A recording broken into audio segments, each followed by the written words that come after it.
Assalamu alaikum an balima maliyɛnw aw bɛɛ lajɛlen ni ɲantuma aw tulo b'aw balimakɛ de man kan na Mohamed Touré depuis Paris France n'o bɔra yen an balimaw bi an bɛ bɔ ka kuma IBK ka gestion de kan a ye hakilimaya baara min kɛ ni o ye ka sigi ani jamanadenw ka kuma jamana tagabolo kan ka sababu kɛ démocratie ye min ɲini a y'o de kɛ hadamadenya ye min ɲini a y'o de kɛ Mali ka situation ye min ɲini bi Mali actualité ye min ɲini bi a y'o de kɛ n'o ye jamanaden bɛɛ ka sigi k'i hakilina fɔ bɛɛ ka lamɛn baara ka kɛ ni bɛɛ hakilina ye o la n'an bɛ se ka bɔ k'a fɔ IBK ye nin kɛ a man ɲi n'a ye min fana kɛ n'o ka ɲi an ka bɔ k'o fana fɔ n y'o de fɔ n ko a fila de bɛ taga ɲɔgɔn fɛ ka sababu kɛ mɔgɔw fili tɛ ban adamadenya la nka n ye n ka fili ye n y'a yɛrɛ ko ni sagɛra n kɔ o fana ye hɔrɔnya taabolo dɔ ye donc o la a ka kan an ka bɔ ka IBK k'a fɔ ka bɔ ka madame Si Kadiatou k'a fɔ ka bɔ ka Arasbach fɔ ka bɔ ka plateforme mɔgɔw bɛɛ lajɛlen fɔ ka bɔ ka maliyɛnden bɛɛ lajɛlen fɔ ko bɛɛ ni ca yɛrɛ hali bi ko anw de faso nin bɛ bolo la donc a ka kan toujours a ka lɔnbɔlanba mais a kana bɔn o kɔrɔ ye an bɛ se ka fili ɲɔgɔn ka tiɲɛ ma mais an bɛ tila ka ɲɔgɔn faamu donc o bɛɛ bɛ mun yira o b'a yira ko maliyɛn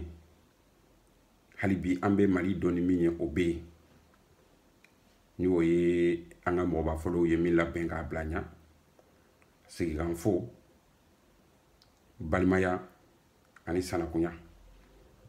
donc ka ninnu to jamana kɔnɔ n'an y'an janto la aya an bɛ se ka bɛn fɛn caman ma donc o kɔfɛ kuma wɛrɛ b'an bolo k'a lase IBK ma ka sababu kɛ wagati dɔw fana a tun bɔra ka kuma k'a fɔ ko mɔgɔw tagara manifester ambassade da la bon o ma diya ye kosɛbɛ yo bari hari bi n'an kumana ɲɔgɔn fɛ an bɛ ɲɔgɔn faamu ka sababu kɛ mun ye jamanaden jɔyɔrɔ ani jamanatigi jɔyɔrɔ tuma dɔw la kelen tɛ jamanatigi bɛ se ka ko dɔ kɛ jamanadenw tɛ se k'o kɛ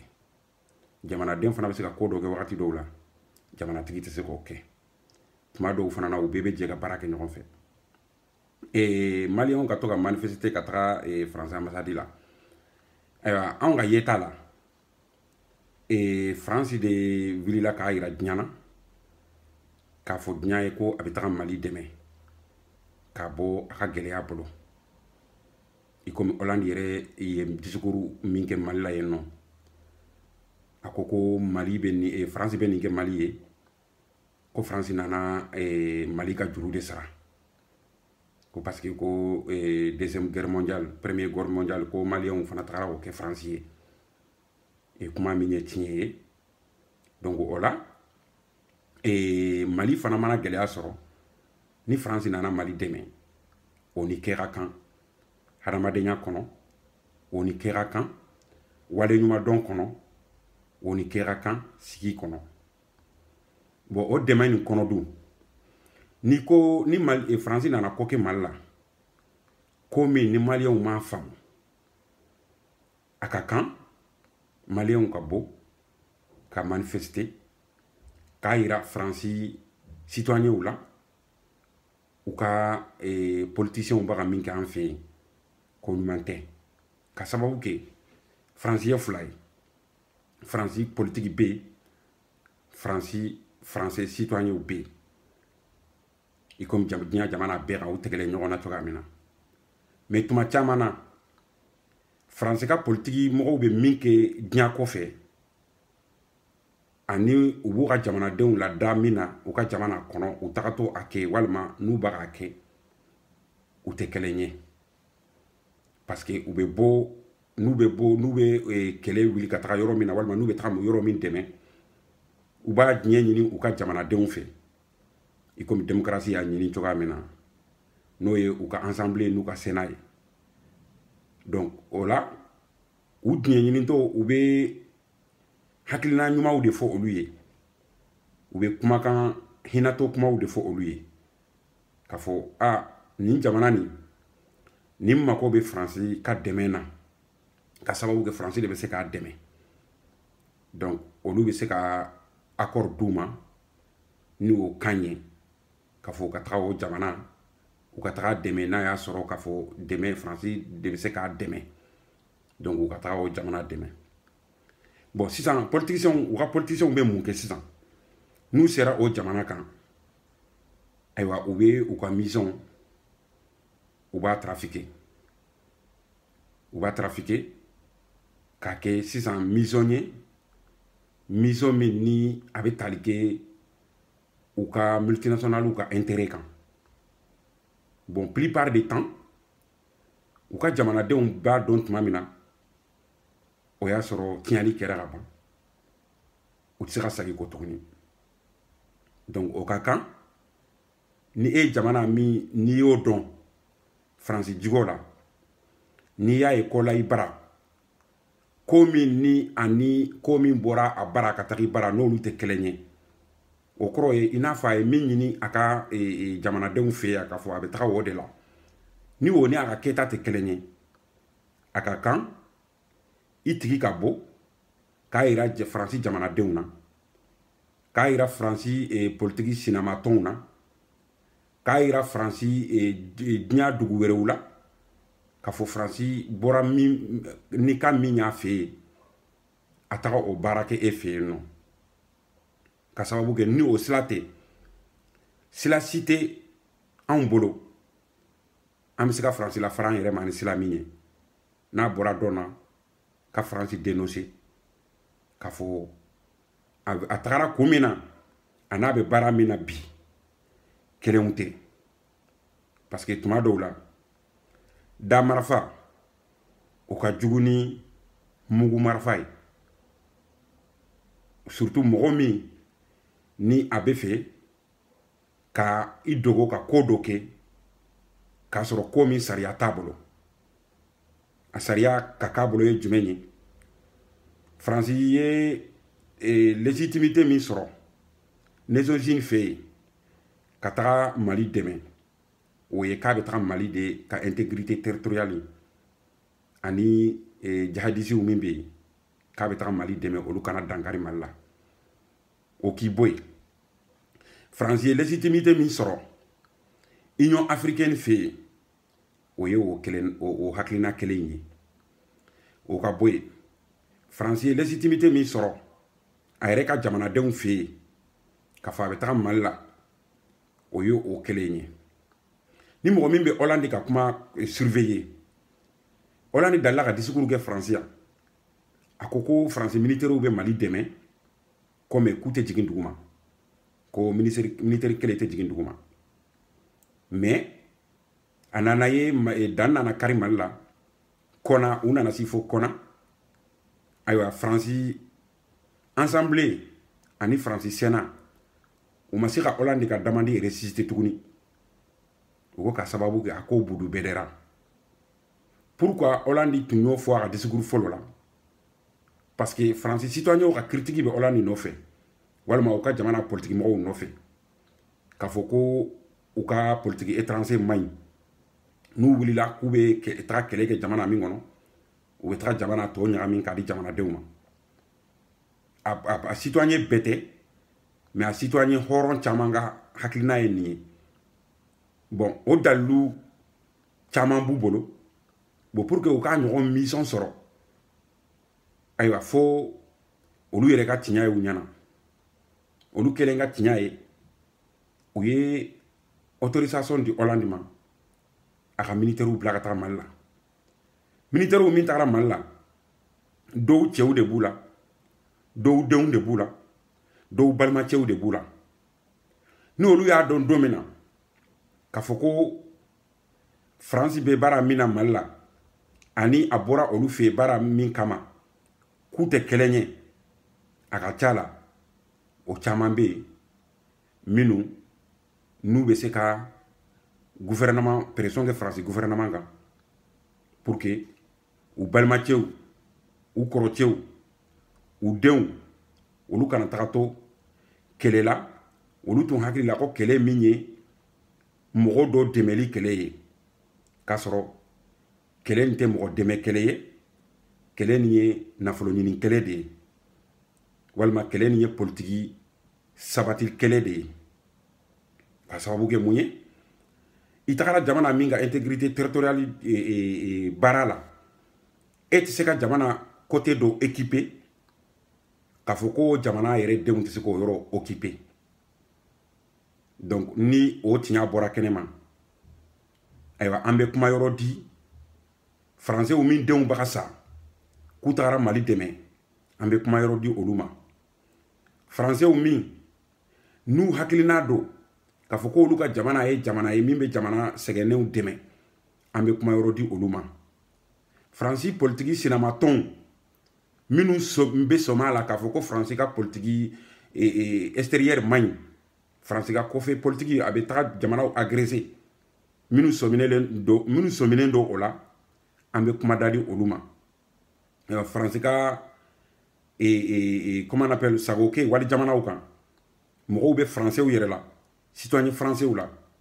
a man di minnu ye mais ni kuma da t'u bolo ka sababu kɛ dalilu t'u bolo bon plupart des temps olu fɛ yan n'i bɛ kuma pour k'i ka lamɛn fo dalilu ka k'i bolo donc o dalilu jɔn bɛ se k'o dilan k'o di faransi citoyenw ma sisan o ye maliyɛnw de ye parce que maliyɛnw k'e bɛ maliyɛnw de kan maliyɛnw de b'a tiɲɛ dɔn bon bɛɛ y'a ye fana ko maliyɛnw tun u fagara u ka espoir de kɔnɔna na ils s'étaient trahis dans leur espoir bɛɛ bɔ ye ka sababu kɛ Hollande bɔra Mali la waati min na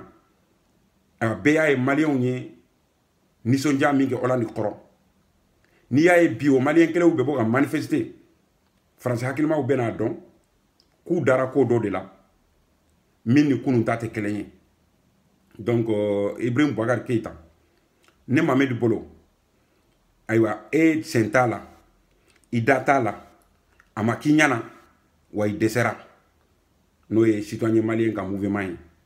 ne bolo an ka droit absolu de ye o ye ka sababu kɛ mun ye tuma caman na faransi politiki tɔnw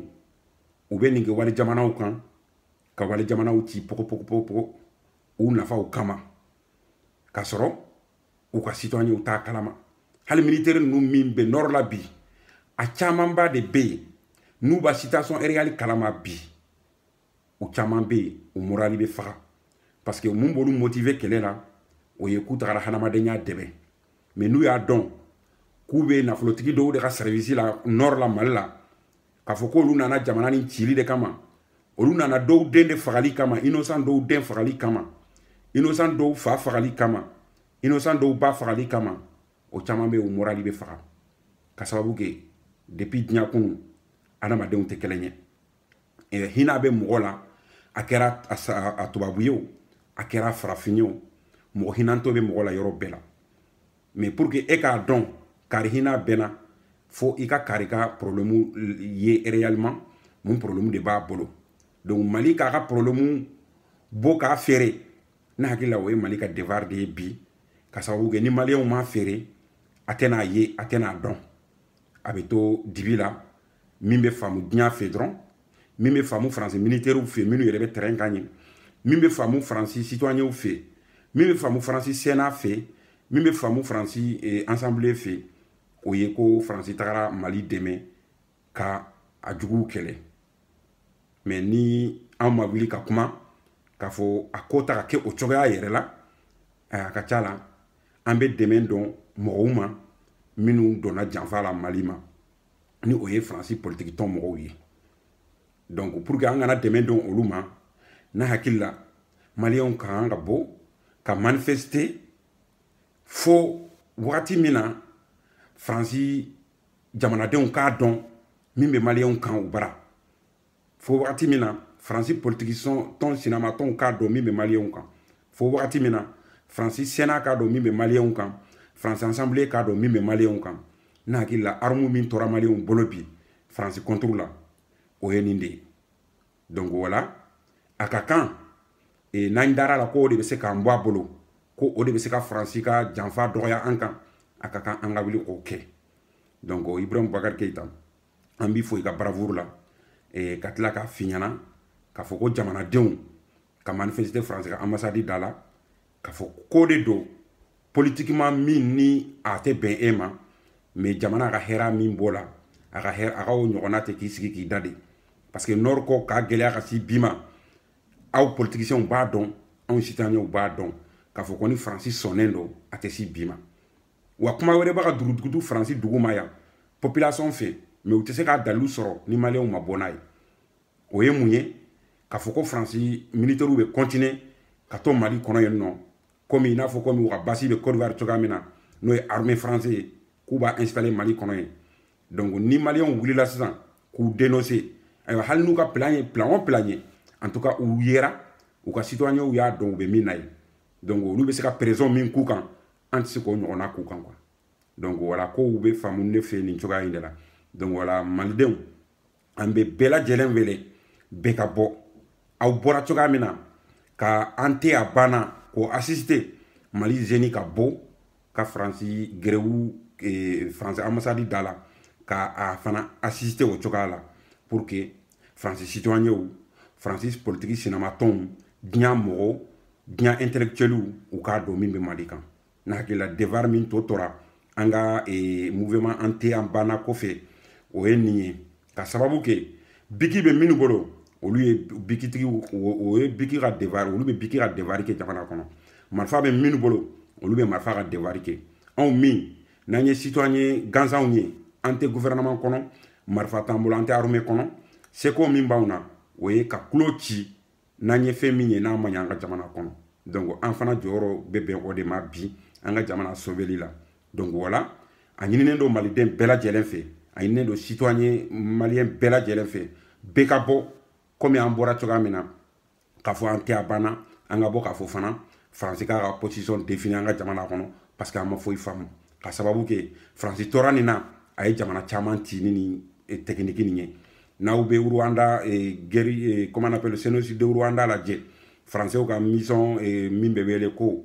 le turquoise u ka mission turquoise opération turquoise ayiwa a ka baara tun ye min ye ayiwa a ma dogo diɲɛ mɔgɔ la mais a dɔnna o y'a sɔrɔ a balawu kɛra ka ban ayiwa guerre Biafra la Nigeria français ka baara tun ye min ye a ma dogo mɔgɔ si la diɲɛ kɔnɔ mais a dɔnna o y'a sɔrɔ trop tard bɛ yen tuguni donc an kana sɔn trop tard ka k'anw na n'an bɛ se ka kulo an ka bɔ ka kulo ka sababu kɛ ala ye tile dɔ bɛn anw ma ala m'o tile di Rwanda kɛlɛ wagati ma n'o ye bɛɛ ka télé b'i bolo bɛɛ ka radio b'i bolo a bɛɛ bɛ se ka kulo à tout moment donc voilà an k'an ka avantage profiter maliyɛn denw an k'an ka kulo ci a bɛ ye kunun tun ni ni ɲɔgɔnna kɛra i ka jamana kɔnɔ n'i bɔra ka kulo ayiwa télévision nationale tɛ farinya k'a bɔ donc a tɛ dɔn min b'i kan mais bi bɛɛ ta y'i ka télé ye bɛɛ ta y'i ka radio ye donc réseaux sociaux bɛ yen maliyɛnw an k'an profiter réseaux sociaux la an k'an kungo dénoncer diɲɛ k'a dɔn min b'an kan donc n balimaw ne tun b'a fɛ ka bɔ ka min da IBK ka hakili ɲumanya baara kan ka jamanaden bɛɛ lamɛn hali n'a ko ma ban pewu o ye nin ye ka tila ka jamanadenw encourager min tora kɔfɛ an k'an jija ayiwa ka o fana kɛlɛ kɛ ɲɔgɔn fɛ an k'an jija bɛɛ k'i jɔyɔrɔ ta jamana kɔnɔ kɛmɛ man dɔgɔ ba kelen man ca n'an continuera o la jamana nin bɛ jɔ donc voilà n b'a fɔ n ko maliyɛnw aw ni cɛw ka tulomajɔ la hakɛtɔ bɛ nin kan sali wala muhamadu